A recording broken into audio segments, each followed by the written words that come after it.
ka pa sa mga sigaw mula sa lupa. Dugo ng kapwa sa kalsada, pamilyang naghihiwalay dahil sa gera. Ilang buhay pang mawawala bago tayo makinig sa isa't isa.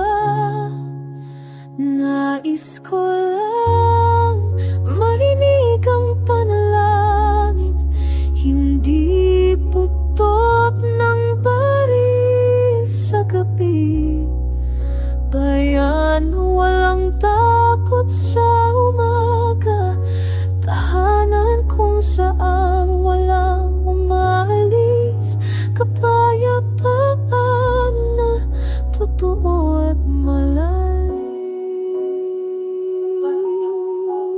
Pakinggan mo kami. Nakikita ko ang inang umiiyak, anak niyang sumakay ng eroplano. Hindi dahil gusto, kundi kailangan.